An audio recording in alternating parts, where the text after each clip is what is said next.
Hi and welcome to another narration presented by yours truly, Cryptids Roost. If you enjoy this and other stories, please be so kind as to hit that like button and don't forget to subscribe. This will help with the YouTube's algorithm and will help promote the channel more.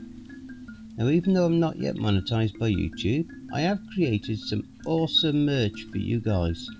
So please be so kind as to visit www.redbubble.com/people/cryptids-roost and grab yourself a t-shirt, hoodie, mug or even a wall clock or whatever else grabs your fancy.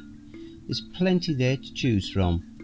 Now the link is in the description, and if you would like an honourable mention, take a snapshot of yourself with your merch, send it in and I'll feature it in one of my videos. Oh, and don't forget to leave a comment, maybe even tell us how you would handle the upcoming situations.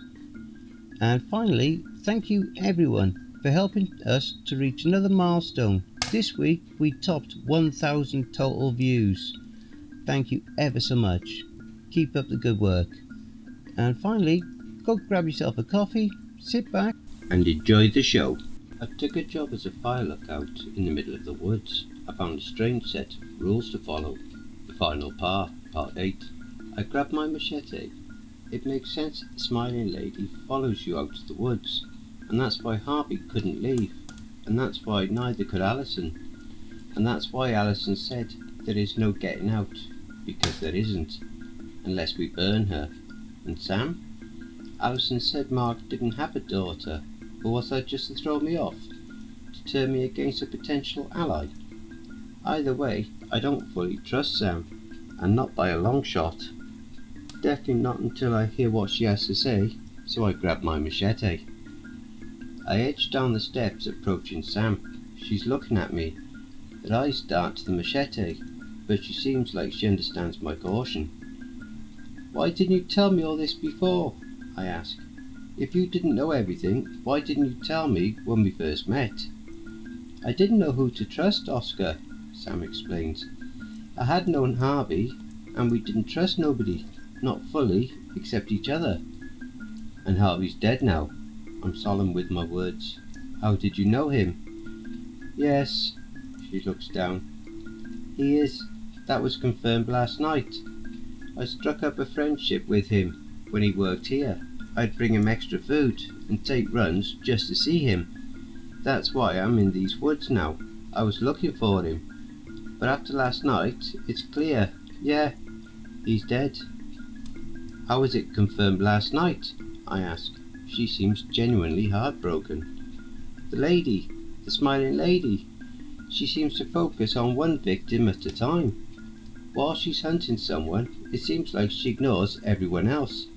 That's why Alison kept feeding her people, so that her sister wouldn't turn on her, Sam explains. My breathing is heavy, my heart racing. She carries on. Last night, I was out looking for Harvey, as I've been doing. I saw the fires around your tower, and I saw those figures falling into them. People she's taken. One of those figures resembled Harvey, and some of the others, his family. I saw the 6th fire, the one she's made for you, and I heard her crying to try to lure you out. She focuses on her prey one at a time, which confirms that you are her target. She's already got Harvey. She never gives up her prey until she gets them, and it's you now. You have to burn her.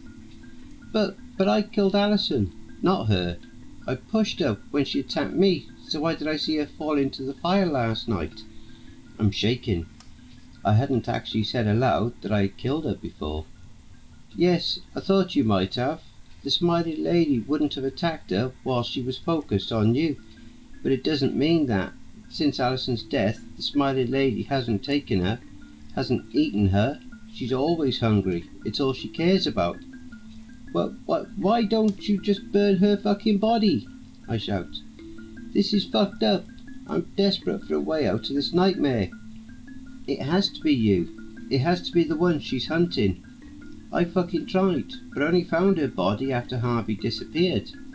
Whenever I try to burn it, the flames won't light. I don't fucking understand it, but I know it has to be you. She lit a fire for you last night, and it has to be you who lights hers. How the fuck could I trust you? Tears rolling down my cheeks. It made sense why she was looking for Harvey. She needed him to burn her body. Sam pleads. I hid in a bunker last night. That's how I'm here so early. It was Harvey's bunker, Oscar. The smiling lady doesn't know about it. That's how he survived so long. I can show you where it is if... I know where it is, I whisper. I have no choice. I have to trust her. I have to burn the body. I quickly go upstairs and grab my backpack. In it I put my lighter and a can of kerosene. I'm going to follow Sam, but I'm not letting go of my machete. Of course, it's in a fucking cave. On the way, Sam explained that after being pushed, Alison's sister had crawled here in an attempt to find shelter, but had succumbed to her injuries within the cave. She explained that's why I may have seen her crawling, because the smiling lady is replaying her final moments on a loop, which drives her hate. That also explains why she's always smiling. Alison said she was smiling when she pushed her. As Sam stands by the cave, creviced into the side of a steep hill, I shine my flashlight into its entrance. I don't see much. It's a thin tunnel-like structure, around 8 feet across, 15 feet tall. There isn't much room to manoeuvre should we run into any trouble. I can't see far enough into it to see where it ends. We enter the cave. She's near the end of the cave, Sam whispers. There's like a turn at the end, maybe 300 feet inwards. We should be safe. I've never seen a ghost in the day before. Sam trails off. She leads the way. I'm keeping a close eye on her. But that becomes harder the further in we get. Soon we are enveloped in darkness. The light from our flashlights is all I can see, as we leave the daylight behind us and enter the dark. Sound soon becomes non-existent. Our footsteps and shallow breathing are only company. Almost as if out of nowhere we meet a wall.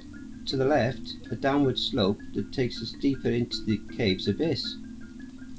Why the fuck would she go so deep, I whisper, if she was wanting to be rescued? She didn't, Sam's hushed reply. She was at the entrance when she died. Somebody moved her further in to protect her. I think Alison. We walk deeper. 10 minutes later, the cave expands. Usually spending this amount of time in a dark atmosphere means your eyes adjust. However, mine haven't. It's almost as if this is a type of darkness I haven't experienced before, or if the smiling lady has put some weird effect on us. I don't fucking know. I just know that other than the light from my flashlight and Sam's in front of me, I can't see shit. A crack behind me. A quick snapping crack. My heart jumps and I spin round to shine the flashlight where the sound originated. I see only legs for a split second, crawling away from me into the darkness from which I came. The bare, dirty calves of what looked like a woman shooting out of sight. Fuck. Something's in here with us, and it's alive. The smiling lady is here. I turn to Sam. She's gone. What the fuck? I'm alone. Sam's flashlight on the ground. What the fuck? Where is she?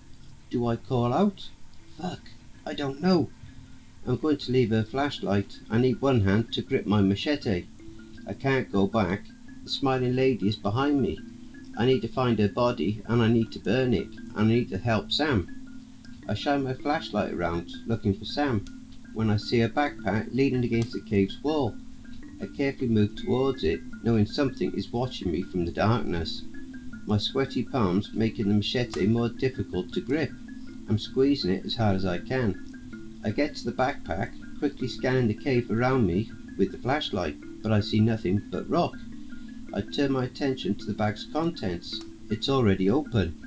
It doesn't look like it's been here too long, maybe under a week. I hurriedly go through it, an old tarp, lighter, and the same small canister of kerosene I had taken, the same type that was provided for me at the tower. Also in the bag, a knife, the same style of knife I had found in Alison's tower, only bigger. The same gold outline, with silver and black designs swimming through it. On the knife, ingrained, "Your pair of knives, our pair of hearts, my Harvey." Another one of Harvey's knives, This is Harvey's bag. I flicked the knife open, recently used. Its previously sharp edge, now blunt, strained with the remnants of rock. I shine my flashlight on the wall the bag leaned against. Writing, scratched into the rock face, 10. Sam lies. Cracking behind me. I spin around and see Sam. She's smiling. Sam, I start. Her eyes are locked with mine. She sees me through the darkness. Her arms start to break, almost as if being broken by the air around them. They snap with jolting movements. Her elbows bend backwards as her bones jut out, hugging the skin under her forearms. With every crack, her smile grows wider. Soon it is unnaturally sprawled across her face, her eyes wide with glee. Her skin grows whiter, her hair longer. She is now unrecognizable as Sam. I now knew her as the smiling lady. I have fallen for it, just as Harvey had. She needs the darkness, that's why she roams at night. That's why I felt I was being watched as I left Alison's tower. I was, but she couldn't do anything as it wasn't dark. She watched me as Sam during the day, but attacked me as the smiling lady during the night. That note in Alison's tower, explaining what I looked like. Only Sam had seen me before then. Fuck, I feel so fucking stupid. I was safe from her in the daylight, but it's dark now, and she's changing. She died in the dark, and now she lives in the dark. I stand up, my machete shaking in my hand. I edge towards her, I'm ready to strike. In an explosion of movement either side of me, I am grabbed. The creatures crawl at me as I feel their bony hands and arms dragging me down. I count 5 of them as I struggle against their grip. There are too many. They are too strong. My flashlight has fallen from my grip and now shines in my direction. I make out the faces of my attackers. Harvey, his wife, his child, a tall man, Rick, and Alison. They hold me down. Alison's broken arms cut at me as I struggle. Her shattered bones sharp as they all pin me against the ground. They smile. I catch a glimpse of Sam as she lunges out the darkness and bites into my chest. A new man lives in my tower now. He has a family, a dog too, who visit him. We only leave the darkness when she tells us to. She doesn't want to lose us. I smile now. And when she tells me to burn, I burn too. I'm writing this to warn you of the smiling lady in the woods. Do not try to find me. This will be the last time I speak to you all. Do not come looking for me. I belong to her now, and she will never lose me. Wow, that was an awesome story. If you enjoyed listening to this narrative, be sure to pop over to the author's Reddit profile, SquishyCabbage, and drop them a line, or even give them a glowing review. The link to their Reddit profile will be below in the description. Thank you for listening. Now if you enjoyed this narration, then please feel free to like and share the video, leave a comment below, maybe tell us how you would handle these situations. And don't forget to hit that subscribe button and then tap the notification bell and then select all. That way you'll receive all notifications each time I upload a new video. Now even though I'm not yet monetized by YouTube, I have already created some awesome merch for you guys. So please be so kind as to visit www.redbubble.com/people/cryptids-roost and grab yourself a t-shirt, mug, hoodie, or even a shower curtain, or whatever else grabs your fancy. The link is in the description, and if you would like an honourable mention, send in a snapshot of yourself with your merch and I'll feature it in one of my videos. Now, have you written a creepypasta story you would like me to narrate? Have you had any cryptid sightings, paranormal or supernatural encounters, or even had a creepy or terrifying situation you would like to share? You can submit all your stories and encounters to cryptidsroost@gmail.com. And if you wish to remain anonymous, that's fine with me. Now I also have a Facebook group, Twitter, Reddit and Discord, and if you would like to support this channel and help make it grow, my PayPal is paypal.me/SquishyCabbage. patreon.me/Cryptids Roost. Again, that'll be listed below. And don't forget, where happiness is, fear is not.